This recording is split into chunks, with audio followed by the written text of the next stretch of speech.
Hello everyone, नमस्ते। मेरा नाम है डॉक्टर सुरभि जोशी। मैं कंसल्टेंट साइकेट्रिस्ट हूँ जिप्स हॉस्पिटल अहमदाबाद में। तो आज का हमारा टॉपिक है हिस्टीरिया और कन्वर्जन डिसऑर्डर। तो हिस्टीरिया और कन्वर्जन डिसऑर्डर क्या है, ये आज हम थोड़ा डिटेल में बात करेंगे। जनरली हिस्टीरिया एक बहुत ही पुराना टर्म है, बहुत ही एक नॉमिनल टर्म है जो सदियों से हम सुनते आ रहे हैं। तो इसका मतलब क्या है? हिस्टीरिया, इसमें एक है हिस्टर वर्ड। हिस्टर मतलब वॉन्डरिंग यूट्रस। अगर हम सामान्य भाषा में बोले तो औरतों की बच्चेदानी। तो इसका क्या कनेक्शन है? तो पहले एंशिएंट टाइम में, पुराने टाइम में लोग सोचते थे कि औरतों में जो इमोशंस आ रहे हैं, जो औरतों को तकलीफें हो रही हैं, जैसे कि बेहोश हो जाना, चक्कर आना, सर दर्द होना या सांस फूलना, वॉमिटिंग होना, तो वो तकलीफें जो है वो है उनकी बच्चेदानी की वजह से। बच्चेदानी शरीर में घूमती रहती है, इसकी वजह से ये सिम्टम्स आते हैं। तो ये हो गई पुरानी बात। लेकिन अभी साइंस बहुत एडवांस है, अभी बहुत सारी साइंस ने तरक्की कर ली है।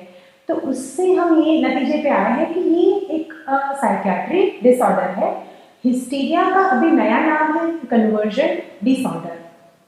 मतलब कि जो साइकोलॉजिकल ट्रेट्स हैं वो कन्वर्ट हो जाते हैं फिजिकल सिम्टम में, इसलिए अभी उसको बोलते हैं कन्वर्जन डिसऑर्डर।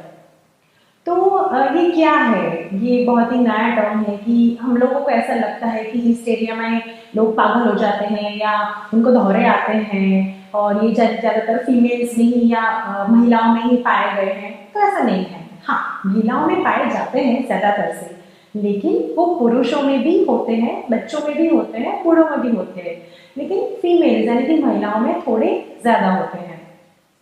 तो उसके कारण क्या होते हैं? हिस्टीरिया होने के कारण क्या है?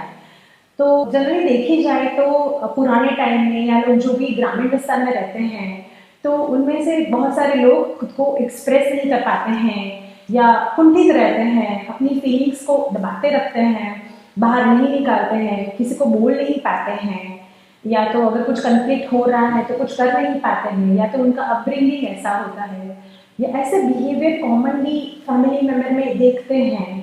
तो वैसे लोगों को ये होने के चांसेस ज़्यादा है, ज़्यादातर फीमेल्स में।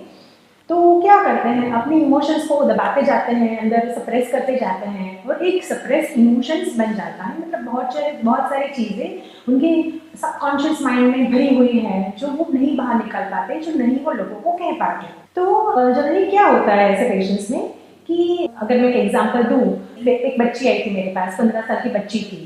तो उसको क्या था कि जब एग्ज़ाम आने वाली होती थी तब उसको वो बेहोश हो जाती थी, जैसे कि गिर जाना, चक्कर आना, दांत खिली बंद रह जाना।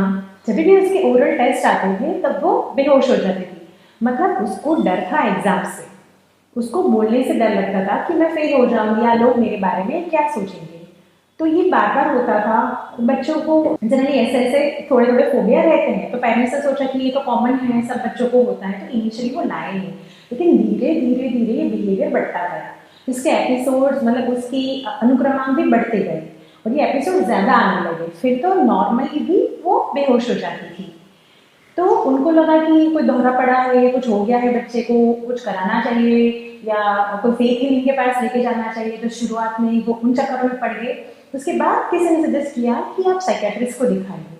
तो ये बहुत ज़रूरी सिम्टम है कि अवेयरनेस होना कि ऐसे लक्षण हैं तो साइकेट्रिस्ट को कंसल्ट करना। ये एक कॉमन फिजिकल प्रेजेंटेशन है हिस्टीरिया में।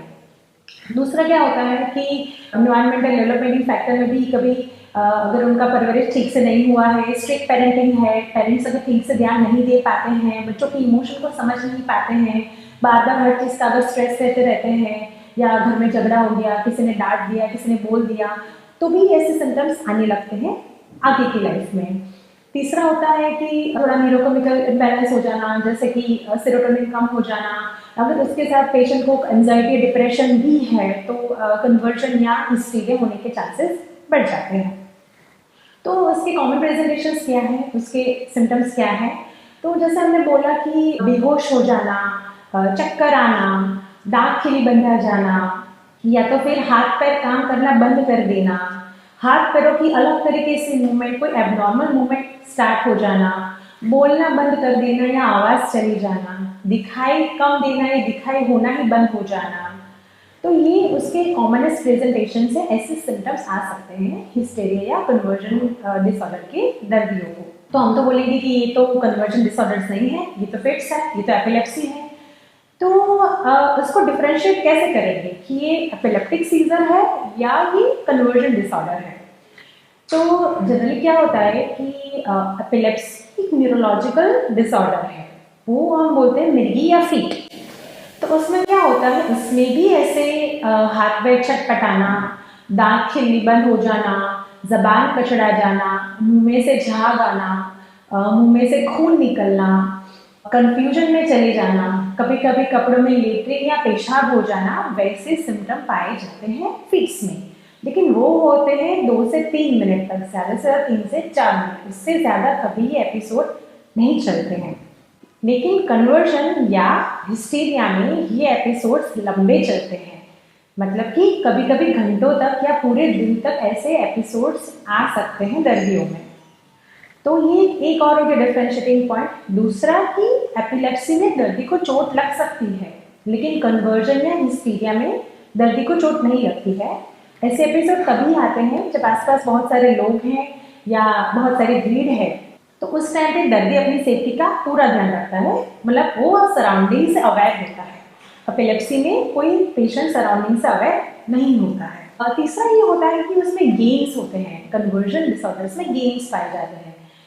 जैसे कि हमने बोला कि ये एपिसोड्स तब आते हैं जब आसपास लोग हो, सराउंडिंग हो, तो क्या होता है वो अपनी सारी बात, दर्दी अपनी सारी बात मनवा सकते हैं या उनको अटेंशन मिलता है, तो उसको बोलते हैं प्राइमरी गेन।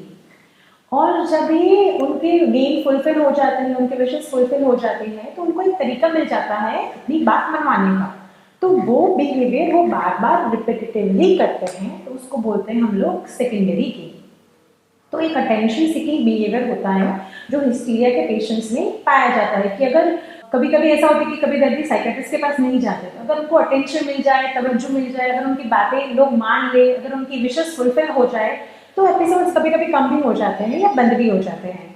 तो ये एक डिफरेंशिएटिंग पॉइंट है एपिलेप्सी के साथ। दूसरा, अगर हम रिपोर्ट कराएं तो ईईजी में चेंजेस आते हैं एपिलेप्टिक पेशेंट्स में, लेकिन अगर हिस्टीरिया पेशेंट की हम लैब इन्वेस्टिगेशन से रिपोर्ट कराते हैं तो वो नॉर्मल आते हैं। हम देखते हैं कि उनके ब्लड काउंट्स या इन्वेस्टिगेशंस है या ईईजी एमआरआई कुछ भी कराते हैं तो सब नॉर्मल आता है, हमें कोई पैथोलॉजिकल फाइंडिंग नहीं आती है। तो इसका डायग्नोसिस उसके सिम्टम के हिसाब से ही हम लोग कर सकते हैं। अभी ट्रीटमेंट क्या है, तो जैसे हमने बोला कि कन्फ्लिक्ट होता है, स्ट्रेस होता है, कुछ हुआ होता है बट पेशेंट की लाइफ में जिसके बाद ही ऐसा होता है, तो उसमें हम क्या कर सकते हैं। तो we have to find out the cause, मतलब कि हमें उसका कारण ढूंढना है कि किस कारण की वजह से हो रहा है, कन्फ्लिक्ट को ढूंढना है, दर्द को वेंटिलेट कराना है कि किस चीज़ की वजह से शुरुआत हुई है। तो एक सपोर्टिंग काउंसलिंग हम कर सकते हैं। अगर दर्दी साइकेट्रिस्ट या साइकोलॉजिस्ट के पास जाता है तो बताता है, वो नरेट करता है कि ऐसा ऐसा प्रॉब्लम से ये हो रहा है, तो उसको प्रॉपरली वेंटिलेट करना, उसको खोल देना, उसको सपोर्ट करना कि हाँ इसमें ऐसा ऐसा कर सकते हैं, उसको समझाना। तो सपोर्टिव काउंसलिंग मस्ट रहता है। उसके अलावा हम बिहेवियर थेरापी या कॉग्निटिव बिहेवियर थेरापी भी कर सकते हैं। अगर कॉम्प्लेक्स स्ट्रेस होते हैं या तो हम फैमिली काउंसलिंग भी कर सकते हैं, अगर फैमिली की तरफ से कोई स्ट्रेस रहता है तो, या तो इंडिविजुअल काउंसलिंग भी पॉसिबल है। कभी कभी मैराइटल डिसहार्मनी की वजह से होता है तो उसमें मैराइटल या कपल काउंसलिंग भी कर सकते हैं। इसके साथ कभी कभी डिप्रेसिव या एंजाइटी के सिम्टम्स भी पाए जाते हैं, तो एंटी एंजाइटी और एंटी डिप्रेशन का भी रोल अच्छा है इसमें, तो वो भी हम स्टार्ट कर सकते हैं। तो मेन इसका कन्वर्जन डिसऑर्डर का mainstay treatment supportive counselling and therapy ही है। अगर दर्दी में ऐसे लक्षण पाए जाते हैं तो प्लीज़ अपने नियर बाय साइकेट्रिस्ट से कांटेक्ट करें। ये कम्प्लीटली ट्रीटेबल है और ये दवाइयों से और थेरापी से ठीक हो जाता है। Thank you.